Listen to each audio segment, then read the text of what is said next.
We'll walk through the Great Plains Zoo and Museum, taking in the sights and the sounds.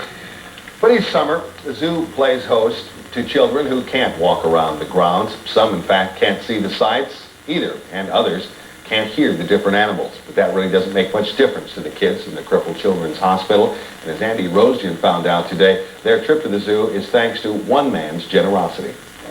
When we go to the zoo, most of us pick up feed pellets for the animals. Thanks to CJ Delbridge, when these guests from the Crippled Children's Hospital came through, they got a $1 bill. That's $1 for each of the nearly 500 kids who came to the door.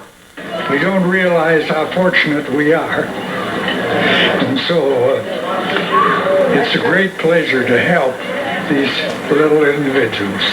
This is the second year the zoo has hosted this day of animal shows, balloons, and clowns for the kids. And it's all thanks to an eccentric man named Edward E. Jeffrey. Back in the 50s, he left thousands of dollars in a box in the engine of his car, and Mr. Delbridge became the money's trustee. The money was originally used for polio victims. When that was cured, Delbridge poured it into a fund for crippled children. Whoa, hey, For the kids, it was a chance to enjoy some things the rest of us might take for granted. I like the penguins, and I like the stuffed animals, because they're out and they're sometimes awake and sometimes asleep.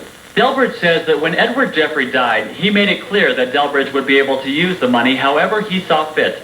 Delbridge says giving crippled children from all over the state a day at the zoo is probably the best idea he could have come up with. Andy ROESGEN, Sioux First News. Sounds like Mr. Delbridge had as much pleasure in that day as the kids. Oh, I assume that's the case. Looks like they had a lot of fun, too. It's all the time we have for Sioux First News tonight at 6. We thank you for being with us. And we hope you'll be here tonight again at 10. Good night.